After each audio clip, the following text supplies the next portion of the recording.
Hi, I'm Max Keiser. Welcome to the Keiser Report. Not only are central banks counterfeiting fiat currencies around the world to impose austerity measures and all manner of financial repression and depression, but gaming companies are also involved in counterfeiting virtual currencies, and this is reverberating throughout the global economy. Stacy Herbert. Yes, Max Keiser, Zynga, as we have talked about many times here, is about to go public. And they're in the headline, Max. Zynga gets pre-IPO boost from game-engrossed 30 Rock star Alec Baldwin. Apparently, Alec Baldwin was on an American Airlines flight on the runway in LAX, waiting to go to New York, and he was playing a Scrabble-like game, Words with Friends, that is Zynga's. And he got kicked off for this, and he tweeted, Alec Baldwin tweeted, "Flight attendant on American reamed me out for playing Words with Friends while we sat at the gate not moving." LA-based tech analyst Michael Pachter says this is phenomenal for Zynga. The problem for Zynga with investors has been that the average portfolio manager doesn't relate to their games. This definitely helps change their perception. Well, how can the average portfolio manager not relate to Zynga games? Zynga's in the business of counterfeiting money. The average portfolio manager is in the business of shuffling around counterfeit money, whether it's euros or dollars, or in the MF Global scandal where they were shuffling around massive quantities of counterfeit money, or in the Lehman Brothers or Bear Stearns or AIG. It's all counterfeit money. Zynga's just a virtual counterfeit company, so no money manager in the world can't understand that business model because it's the same business model as their corrupt business model. Well, Zynga itself took up Baldwin's cause with Twitter posts featuring the phrase #LetAlecPlay. So this looks like it's going to be good for their IPO. It might now be revalued a little bit higher. But I want to move on to another recent IPO in the tech space, and that's Groupon. Groupon allegedly hacked merchants' email to alter contract. So a federal class action lawsuit in the United States alleges Groupon altered one of its merchants' contracts by gaining unauthorized access to the merchant's stored email. The suit, filed by household construction and repair website Bid My Crib, claims Groupon surreptitiously changed a contract to extend the terms of a deal Bid My Crib had offered. Right. Well, this is a major scandal because in the offering document for their recent IPO, initial public offering, under risk disclosures, this information material to the underwriting of that security by Goldman Sachs, JP Morgan, Morgan Stanley, other Wall Street firms was omitted. So that's a breaking of the law right there. But not that there are any laws on Wall Street. But here they are committing massive fraud again, Groupon, on top of the fraud of taking a Ponzi scheme public, pocketing billions, and leaving the carcass to rot in the accounts of pension holders all over the world that'll be forced to suffer austerity measures to pay for this massive fraud that is Groupon. But it's also a theme that we've seen throughout 2011, the consequences of not pursuing justice against the top 0.001%, that they are able to maraud around the world, destroying economies, operating outside the law so blatantly, like a Lord Rupert Murdoch. I call him Lord, he's not really, but he is one of these lordly class. And he's like, how much more evidence do we need that the whole enterprise of News Corp was hacking phones, were hacking databases? How much more do you need before anything happens to him? So again, here you have in the UK, which is not only harbors criminals of counterfeiting, but also harbors criminals like Rupert Murdoch, who's involved in phone hacking. And so people emulate Murdoch. They want to be like Lord Murdoch, so they phone hack. So Google says, you know what, if Murdoch gets away with phone hacking, then we should be able to get away with phone hacking. So they engage in phone hacking, they cook their books, then Wall Street takes them public, they pocket billions of dollars, and the IPO is left to rot in people's pension accounts. Well, it's trickle-down fraud, as we've covered here before, and William K. Black said this, that Bastiat is the one that said that the fraud happens at the top. And once you have a corrupt upper class that gets away with these crimes, it trickles down and you have a corrupt society. And that's how it happens. One day the UK could look like Pakistan or India in terms of the levels of corruption. I know, it's great in India. Government issues fake money that people can use to pay off bribes without losing face. Maybe that's a future for Zynga. Well, I think Zynga dollars will be used, but the UK pound can be used too. It's fake money. You use it to pay off bribes. Well, speaking of fake money, Max, this is in the next headline. DJIA, Dow Jones Industrial Average, 14,000, depends on US saying we're all in this together with Europe. Never before has the euro influenced US stocks as much as this year, a sign that American equities aren't going anywhere until Europe's credit crisis is solved. The so-called correlation coefficient, Max, showing how much two markets rise and fall in tandem, hit 0.85, the highest level since the euro was founded in 1999. A reading of 1 means that assets are moving in lockstep. Right. Well, there is no difference between the euro and the dollar. They're both counterfeit currencies issued by corrupt central bankers that, as Steve Keen says, endogenously create debt-backed currency from their schwing. I'm paraphrasing, of course. But, you know, a lot of people around the world worry about this whole new world order and a global currency. That just shows there is already a global new world order sort of currency. There is one entity, a unified group of guys who control everything. So that's why everything is moving in lockstep. They press that button to make that go up. They press that button to make that go down. You get out of line. It's a mafia racket. They wipe you out in that territory. You have shares in Groupon. They don't like you people. They take you down. Well, this is the interesting thing about the Alec Baldwin case. It's kind of like the Julian Assange case, because Julian Assange took on corporate powers, so they cut him off from PayPal, from Visa, from MasterCard, and they isolated him. Same thing with Alec Baldwin. He made a disparaging comment against a big corporation, so the corporations cut him off. So this is where the era that we're living in. Now, you could argue that Alec Baldwin is in the top 1%. I would say safely in the top 1%, and yet he's not immune from having corporations simply delete him from the grid because they don't like what he says about a corporation. So if he doesn't have any rights as a person to speak openly, then what hope does anyone else who's not even anywhere near that level of wealth have in being able to express themselves in this economy? The answer is zero. Well, okay, so here this headline is obviously encouraging the United States population to get behind their Fed chairman, support his drive to flood liquidity around the world. But on the other hand, of course, S&P, Standard & Poor's, downgraded the outlook for Europe. They said they might downgrade 15 European nations, including Germany. So this headline follows that, Max.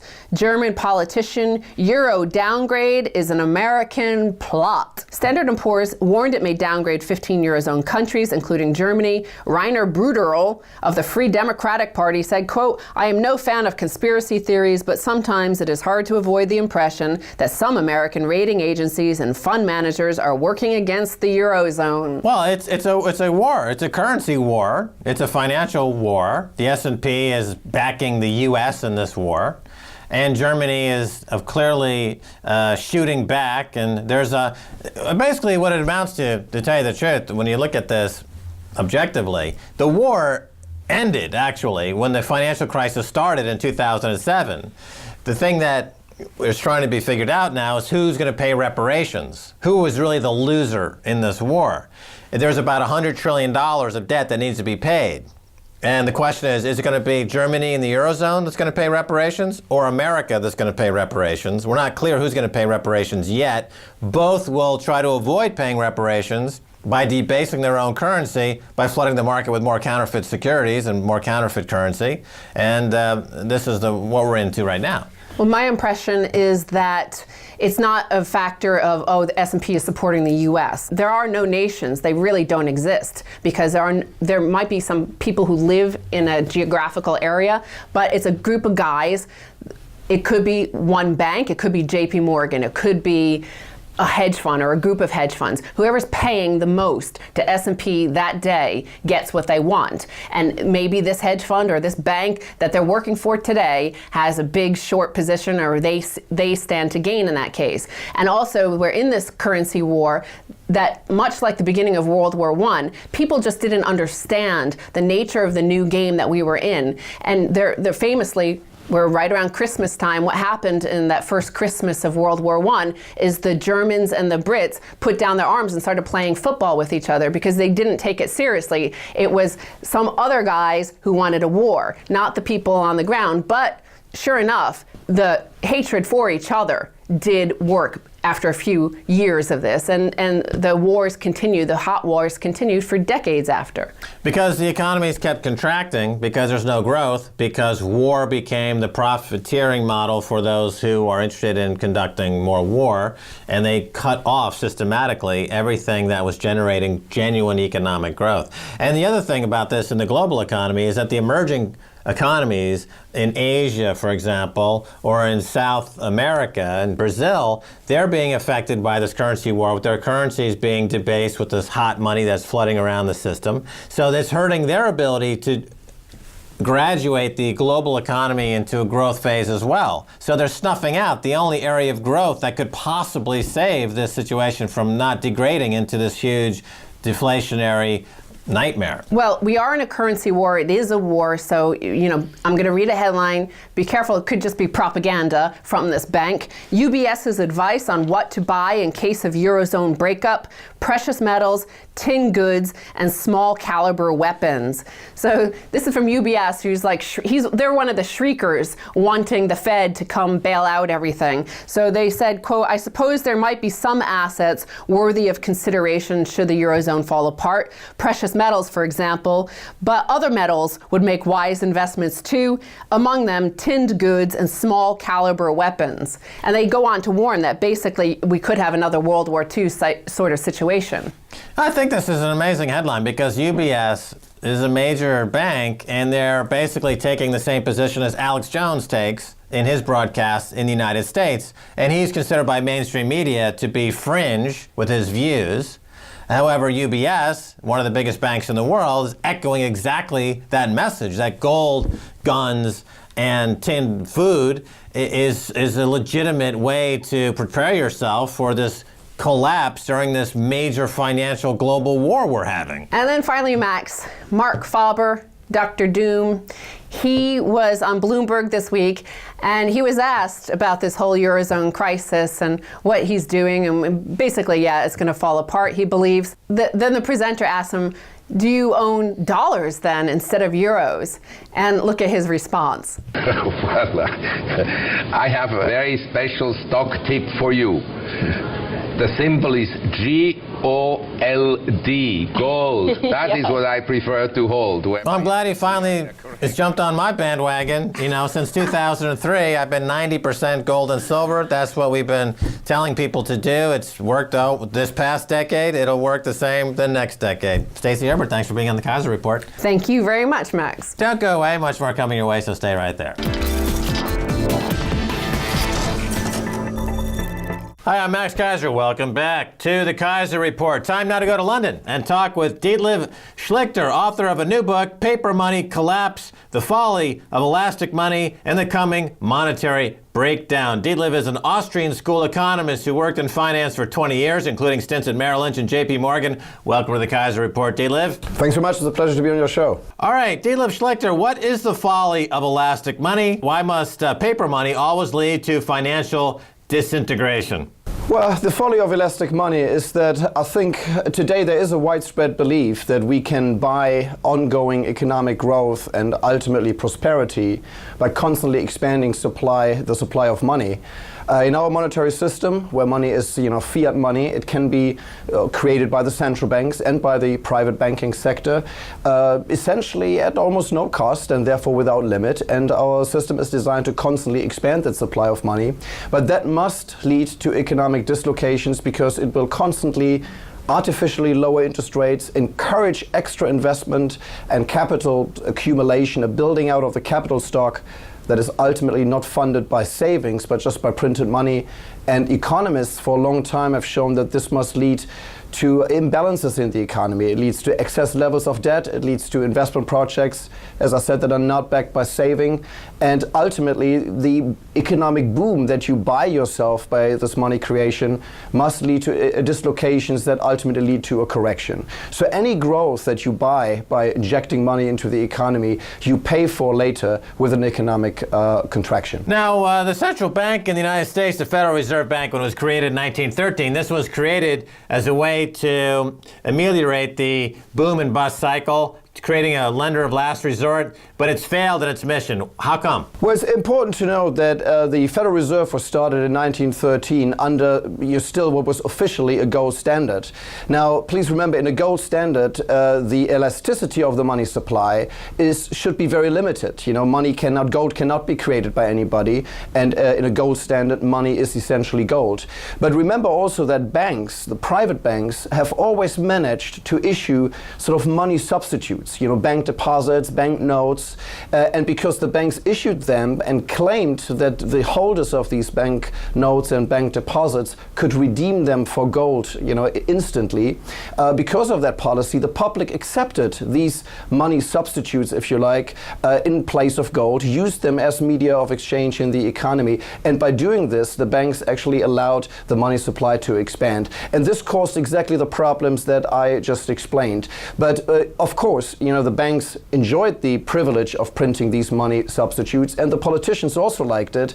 So the idea of having a Federal Reserve, of having like a government backstop, was designed so that when the credit boom would lead into a credit bust, as it must, as I just explained, when the credit contraction sets in, the Federal Reserve would provide extra money to the banks. What that caused, in fact, was that the credit boom was extended even further, and we all know after the Fed was founded in 1913, this encouraged very much more credit expansion, more bank credit creation, and to a large degree led to the credit boom of the 1920s, but again, dislocation, imbalances accumulated, which caused then the Great Depression in the 1930s.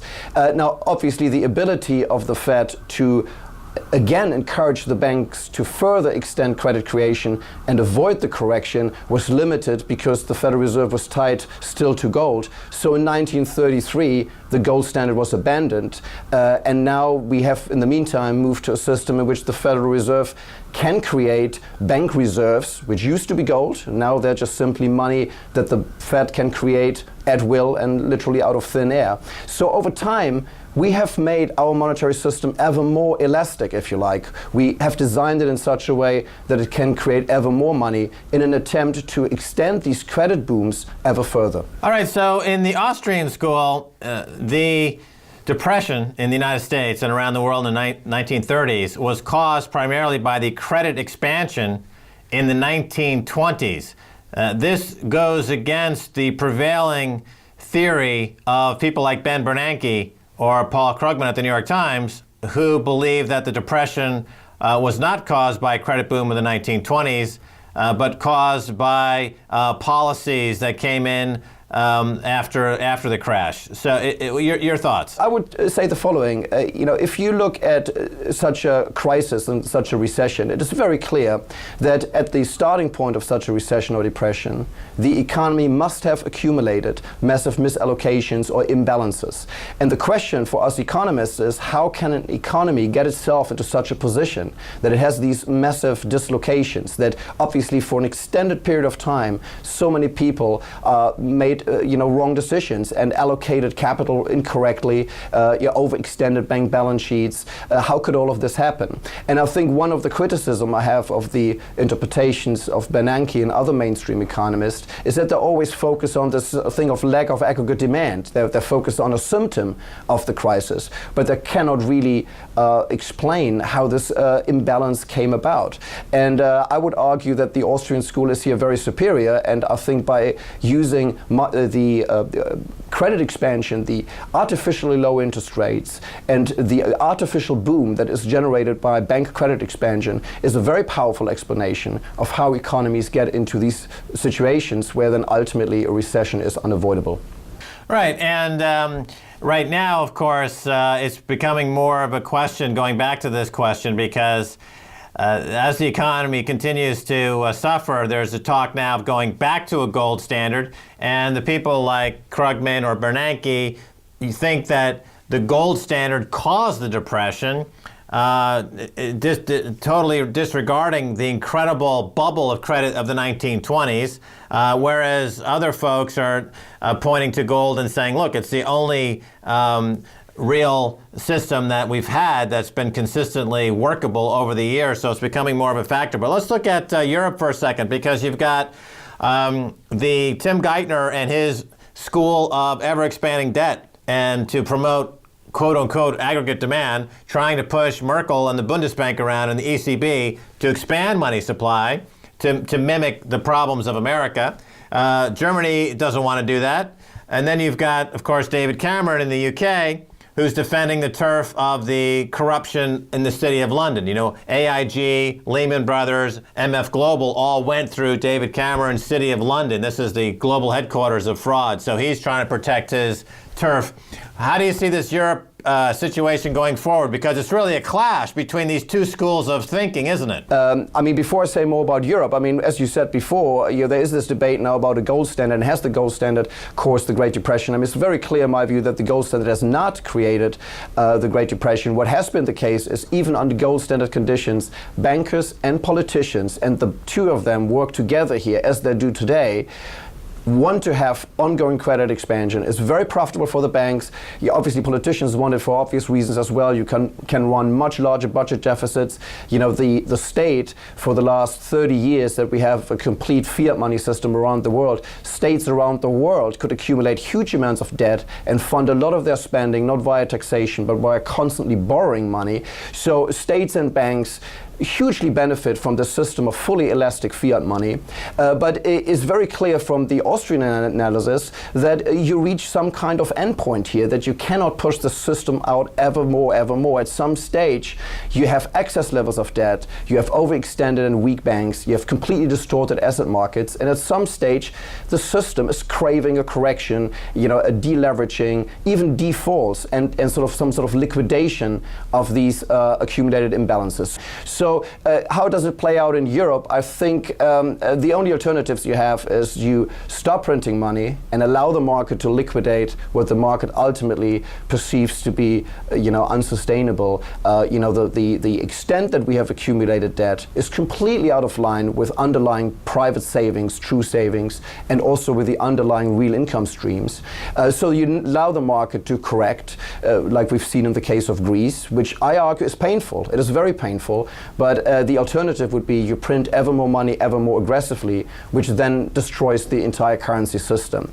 I think the problem in Europe is simply that I think the German position tries now some kind of middle way in which you do not default, but you don't print money either, in which you try to cut back budget deficits as quickly as you can to build confidence in the market again. All right, well, let me just talk about the Austrian school itself. Now, Karl Menger, the founder of the Austrian school, he was one who posited that economics itself is not to be viewed as a hard predictive science like physics or chemistry, where the point is to be able to predict outcomes by having a hard set of formulas, etc. But that economics is more of a science of self-knowledge, that our experience as human beings in our quest for self-knowledge is the school of economics that he founded, and that by understanding this, you can understand more how economics works in society and going forward. Is this is obviously a radical school for some. However, it seems as though its time has come again, because the folks that are running these global economies seem woefully inadequate in even knowing their own motives. When you talk to John Corzine of MF Global, he doesn't seem to understand that he stole $1 billion. He has no self-knowledge at all. He's a sociopath. Maybe he needs to visit an Austrian school to understand at least himself. Your thoughts?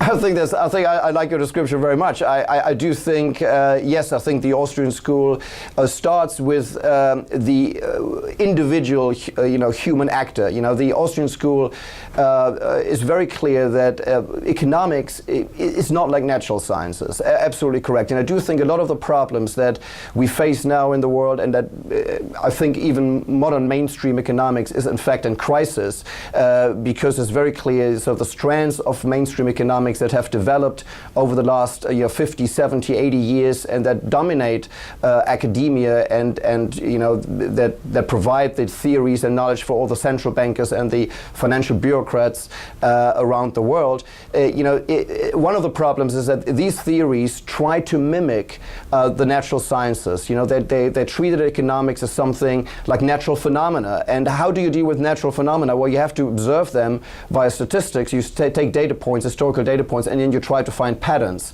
But the difference is, if you look at economics, is obviously a social science. We are dealing with human beings here, and we are humans ourselves. So when we look at the economy, we can understand the motives of the actors. We know why people trade. We know why people save. We know why people prefer to use money rather than barter exchange. So by understanding purposeful human action and building economic phenomena from the starting point of the human actor, we can build a better understanding of the economy. All right, we're out of time. Detlef Schechter, thanks so much for being on the Keiser Report. It's a pleasure to be on your show. Thanks so much, Max. All right, and that's going to do it for this edition of the Keiser Report with me, Max Keiser, and Stacy Herbert. I want to thank my guest, Detlef Schechter. He's the author of Paper Money Collapse. You can also find his personal website at papermoneycollapse.com. You can follow us on Twitter or Facebook. Just look up Keiser Report, or you can send me an email, keiserreport@rttv.ru. Until next time, Max Keiser saying bye, y'all.